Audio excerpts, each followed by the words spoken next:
coach. How do you evaluate your team's game today, and what are the biggest challenge experienced today? Well, actually, we lost. We didn't we didn't win, like you said. Yes, I'm sorry. Morocco beat Kenya 55-47. No, I think we didn't stay within our game plan. Some of the things that we tried to work on to correct, we did it good in the third quarter, but when we came back in the fourth quarter, we tried to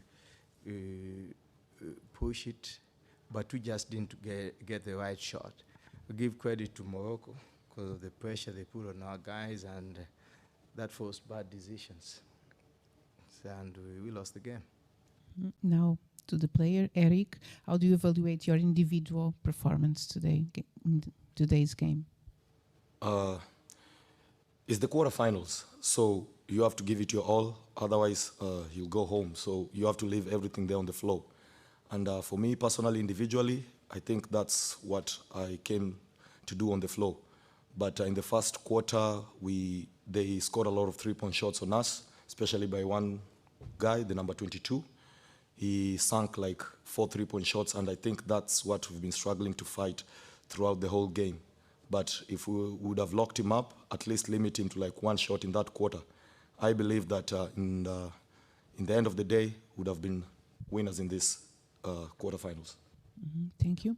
Any questions from media, please? I think I expected us to do better, even though we have like 7 inclusions that were not there in the previous championship.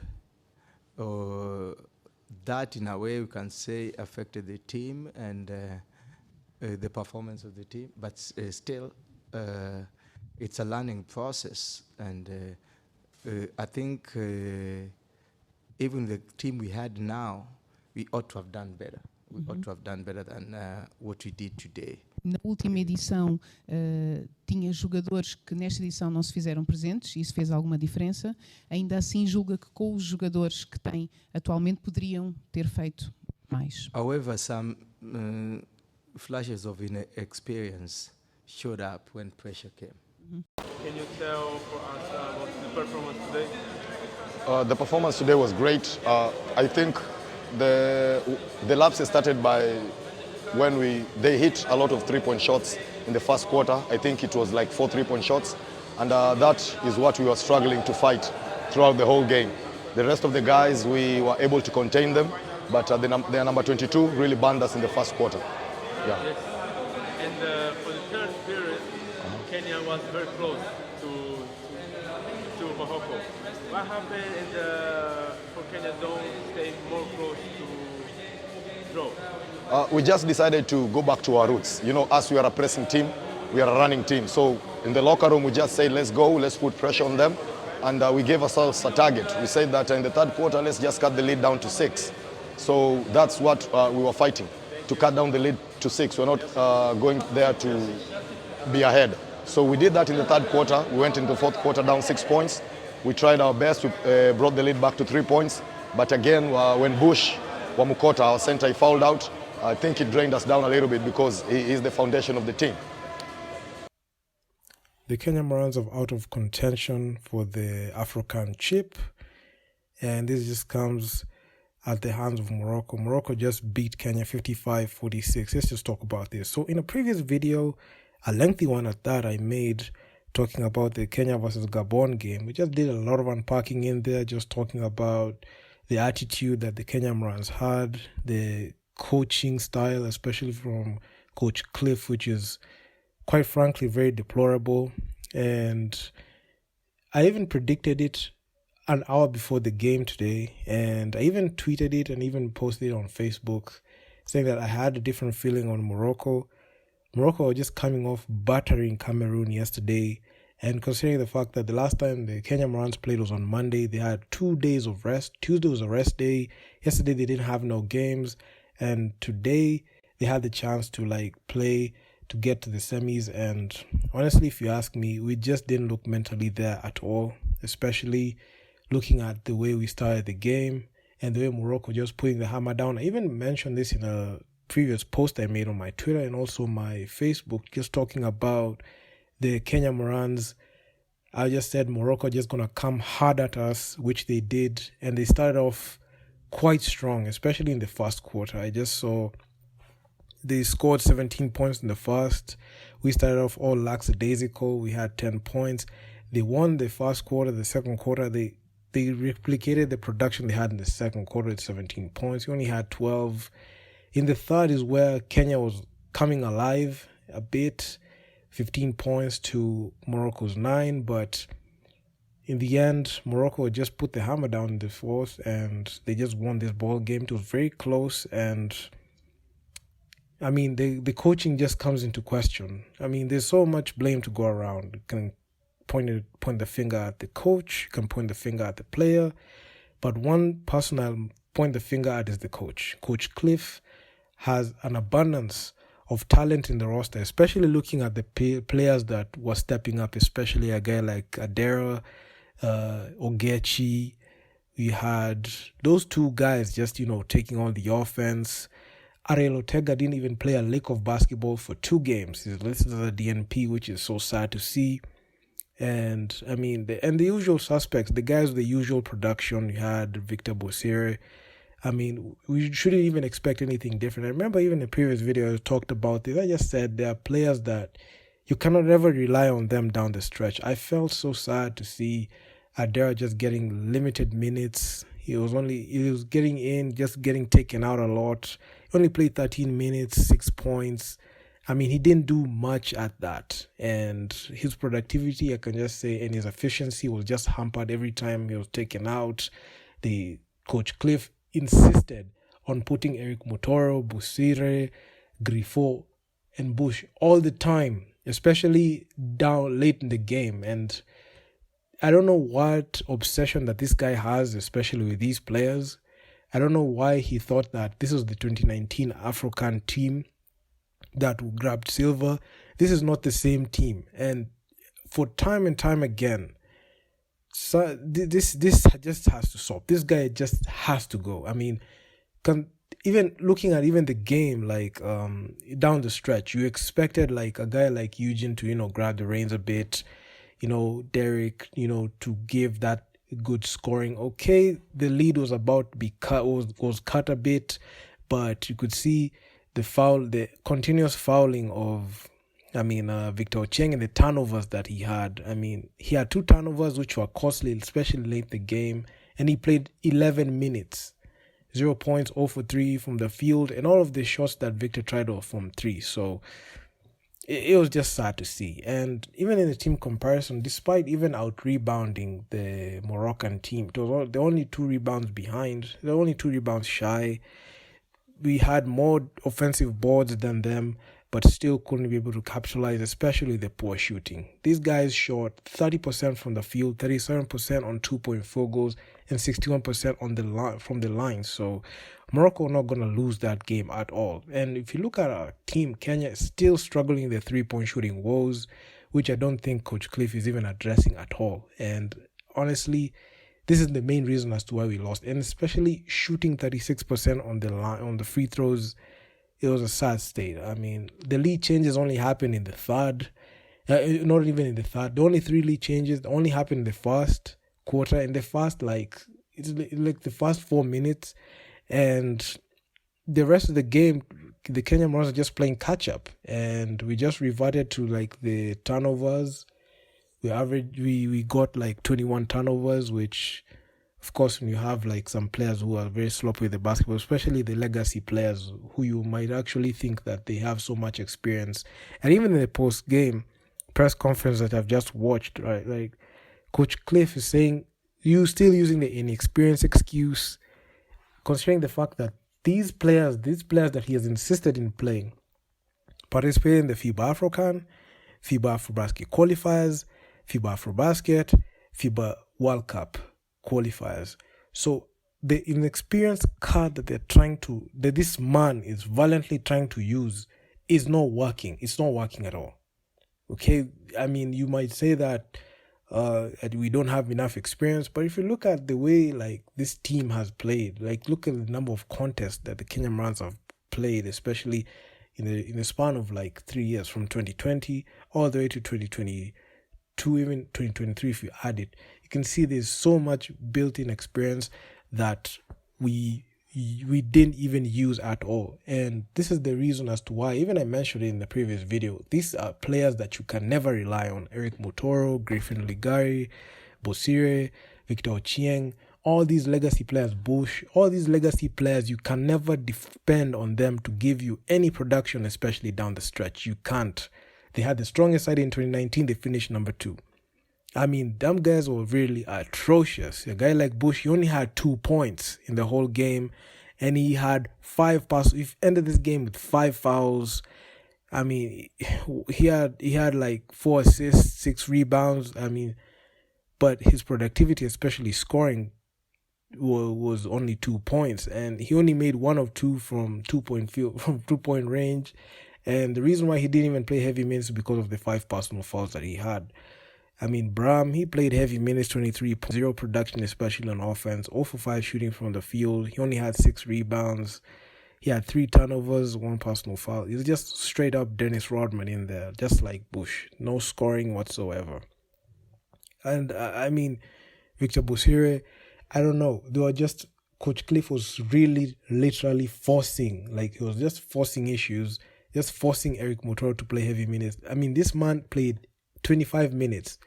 And the score can even lie to you, but if you look at that game closely, this man had 4 turnovers and 4 personal fouls. I mean, as much as you can try to like pull the wall over your eyes when he only scored 10 points, this guy was the leading scorer of the team with only 10 points. And you might actually think that this guy actually did something significant.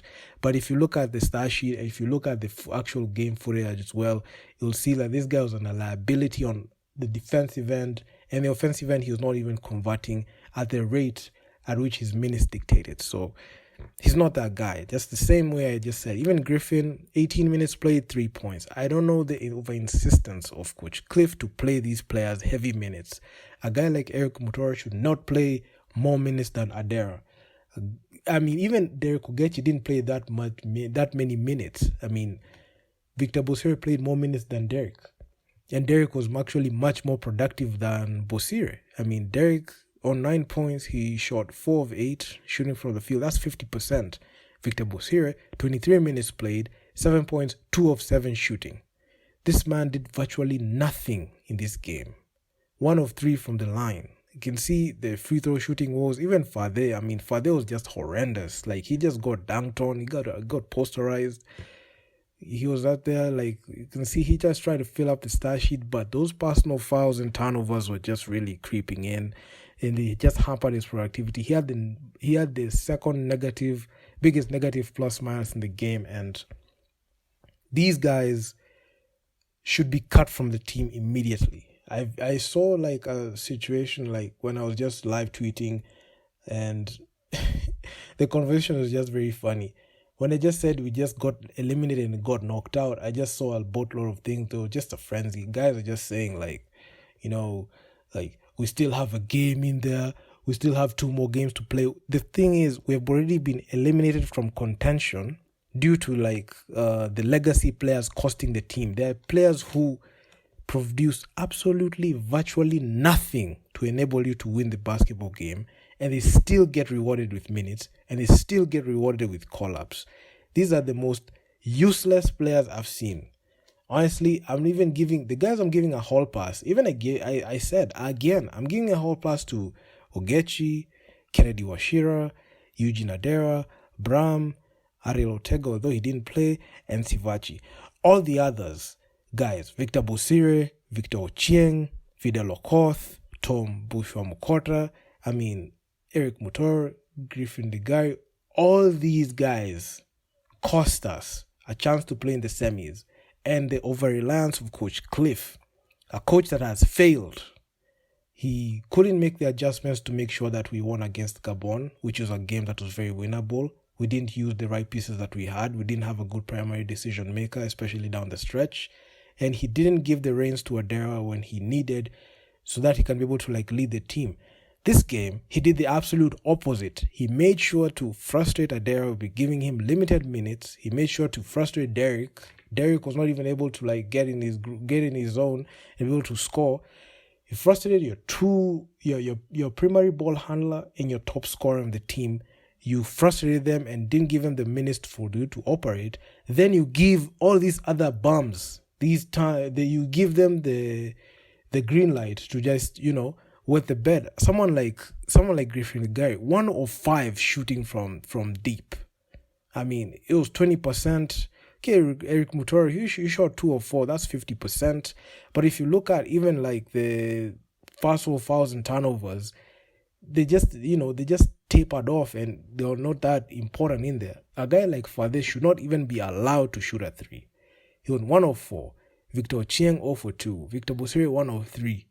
I mean, I'm God, man. I mean, even Fade, he didn't make even a 3. He was 0 for 2. He was 1 of 4 from the line, and Victor Bosiri, he had 2 of 7 from deep.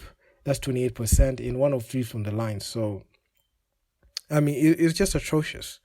Then these are the same players who, in the next time we're gonna play in continental basketball, they're just still gonna get called up, and you're still gonna call up Coach Cliff, a coach that has constantly failed, a coach that you look at even in the post game.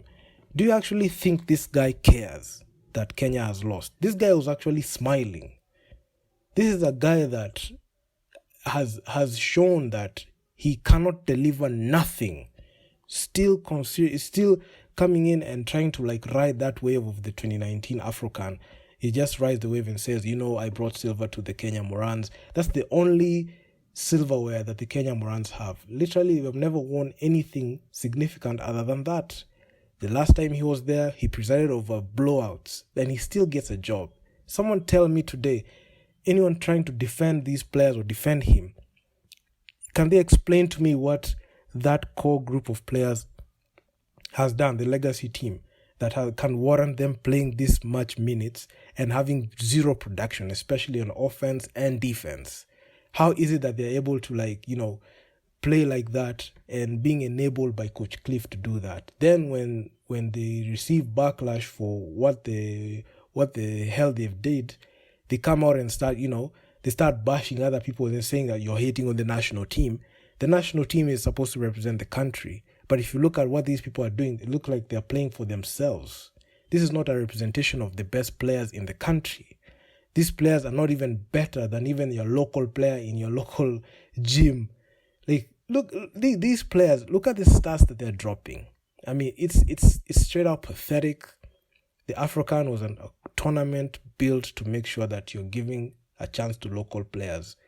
The guys who are supposed to get the shot to be able to at least show that they can be able to play there is a guy like Ariel Ortega. He didn't even get a lick. He only played 50 seconds in the Cote d'Ivoire game. He didn't play in the Gabon game and this game against Morocco. He didn't play. Eugene, he has shown that he's a reliable option, especially down the stretch. It's just that Coach Cliff, with his blatant disregard of how talented this guy is, he will just decide to just roll with the guys that he was playing with and just keep them aside. A guy like Ken Oshira, he's the guy that we have the core to be able to rebuild around the team, but the overall complacency of Coach Cliff to not utilize his pieces right is the reason as to why we got knocked out, and we got knocked out embarrassingly. This was a game that on the onset you might think that we had a chance to compete heavy with them, but looking at the way Morocco did Cameroon, especially in the yesterday's game, I just knew this game was going to be difficult. I even mentioned it. I even mentioned it to myself. I thought it was just going to be a 50-50 game. But if you look at Morocco, the way they were, the way they were getting into their shots, they were just having a good feel of the game, while the Kenyan Morans were just literally scrapping in there. Every shot that Morocco was hitting, they just knew what they were doing in there. But if you look at the Kenyan Morans on our side, we just didn't even know who to go to. We didn't know who to get a bucket off. Coach Cliff made sure Derek Ogechi and Eugene Adera have been frustrated and not even get the minutes that they need. And that's why you could see Eugene only having 6 points and Derek 9 points. Your leading scorer in the team only had 9 points at the expense of like the game. You made sure that to put your old boys in there so that they can just have the minutes there, so that you can pay homage to them for this big stage that they have been given. This is the same thing that even Coach Liz Mills said, even in the Afrobasket. Like the Afrobasket, what she said was just to pay homage to these old players, Kina Grifo, Ruben, Mutoro, like Bush, all these guys, and that's subsequently what led her to get like cut from the team. But if you look at the overall disregard to like the rebuild process and disrespecting the process has led us to this point. I feel like effectively Coach Cliff should be fired. This is a coach that has shown that cannot lead us to anything significant. And these players have to go. After this tournament, there are players who are not supposed to be on that national team. We should learn to rebuild. Look at a team like Gabon. Gabon, rebuilt pretty well. And look at what they did to us. They beat us by 3 points. And if you look at the way they were playing down the stretch, they knew what they were doing. They knew what shots they were going to take. But if you look at Kenya, the overall complacency of the federation, and even looking at the way, the attitude that these players have, especially the legacy players, not even the new guys who have come in, the guys who have got a hall pass, but the other guys, these guys who have already played. If you know you're in the national team and you have played more than 7 games representing the country, and looking at the outcomes of those games is pathetic. You should be out of the team. We don't need you. I mean, this team is bigger than your names. Your name is not that big. A guy like Griffin, I'm not afraid of mentioning these guys' names. A guy like Griffin, Eric Mutoro, Bushwa Mukota, Fidel Okoth, Victor Ochieng, Victor Bosio, you all need to go because you have shown time and time again you can't deliver wins. Even your strongest side that got in the Afrocan 4 years ago couldn't even cap it off.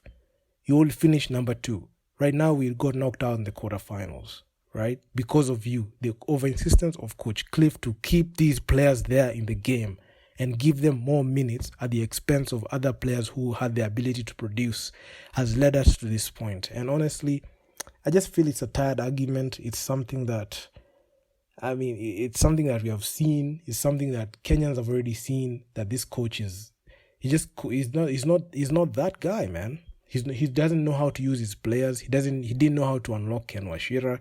He didn't know how to use Ariel Ortega, especially creating plays for him. He didn't even know how to use Eugene, and he's a very good. Eugene Adera has proved that he is the real deal, and he's the guy that the Kenyan Morans need to build around. This is a guy that can die for the team. He can, kill for you, especially on offense. And also, Derek is a guy that has shown that he's a very good, shot scorer. He can create his own shot. He can, take it out from the 3. He can even hit the mid-range. He can finish inside. So those are the guys that the national team should be built around, and also other guys on the league, and not these rinse and repeat legacy players that we have used to seeing, and they're not producing anything. They only know how to put up numbers in KBF, but when you come to continental basketball, they're nothing. They're nothing, absolutely nothing. So, it is what it is. I don't want to make this video longer like the other one. I went in on all these players, especially the legacy team. The legacy team players just gotta go. And actually, the legacy coach, the legacy team manager, who are inculcating that retrogressive mentality that is leading us to this point, is the reason as to why Kenya will never succeed. And the funny thing is, they keep acting like they're smart, saying that they know how to operate the team, they know how to get us to wins. But when you go to the actual game, we actually look subpar and we don't know what they're doing. Some guy just gotta go. They just gotta leave the team, honestly. And this is actually sad, because if this carries on, this is going to be one of the main reasons as to why Kenya will not be able to even advance, especially when it comes to basketball infrastructure. The government is watching this because the taxpayers' money is the one that's being used to fund these trips. So when the government of Kenya, Ministry of Sports, looks at the performance that the Kenya Morans are putting up, just because you have a coach there trying to protect the egos, the fragile egos of these players who can't even produce for you a singular win, and the main reason as to why we have not been able to go to the next round.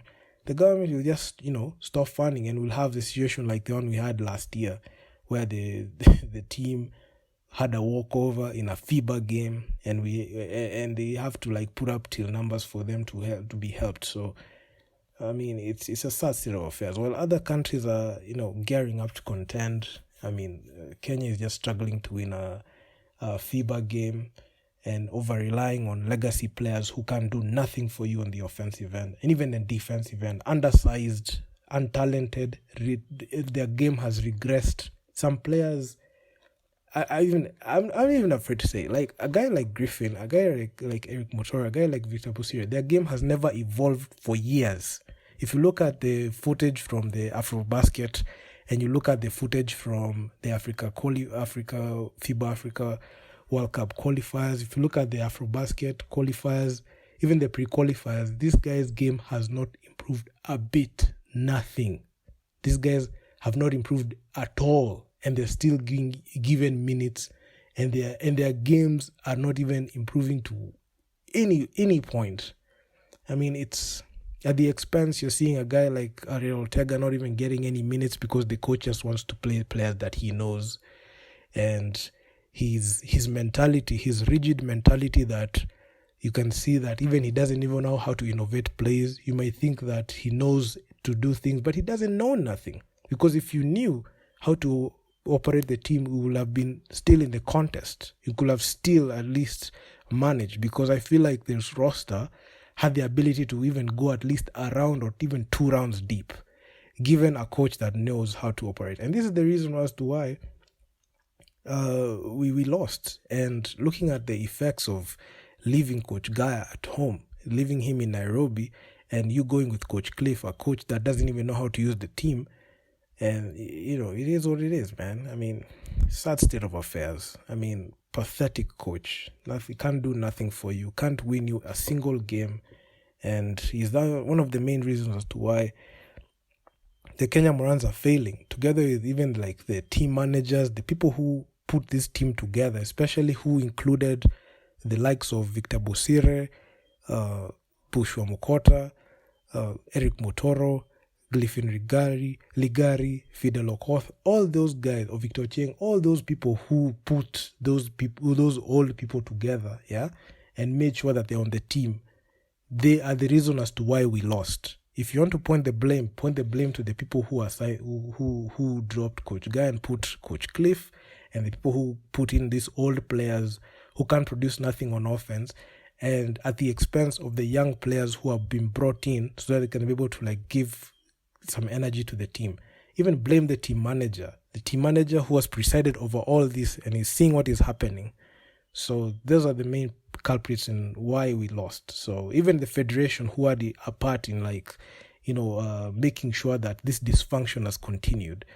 So man, I mean, I can say a lot, but I mean, it's just a sad thing to see. And honestly, this is not the reason. This is not something that it can be tolerated at all. And this is something that people would want to see, especially given the season of the Afrobasket qualifiers is just around the corner, just coming, and also all the other FIBA tournaments that are going to be on the corner. So I mean, given the same management and given the same way that they're thinking, and given the same coach that is operating here who doesn't even care, this guy doesn't even look surprised that the team lost. I don't even think that even they look at the stat sheet, they don't even look at the film. Even when Morocco versus Cameroon was happening and Kenya just got beat by Gabon, this coach Coach Cliff actually said that, oh, we're waiting to see who's going to come out there so that you can prepare for them. Is this what you call preparing for them? Getting beat and getting eliminated. This guy doesn't even look like he's sorry with his sorry-ass suits in there. I mean, it's straight up pathetic. I mean, you know what? I'm out, man. I'm out. I think I expected us to do better, even though we have like 7 inclusions that were not there in the previous championship. That, in a way, we can say affected the team and the performance of the team, but still, it's a learning process, and I think even the team we had now, we ought to have done better. We ought to have done better than what we did today. Na última edição tinha jogadores que nesta edição não se fizeram presentes, e isso fez alguma diferença. Ainda assim julga que com os jogadores que tem atualmente poderiam ter feito mais. However, some flashes of inexperience showed up when pressure came.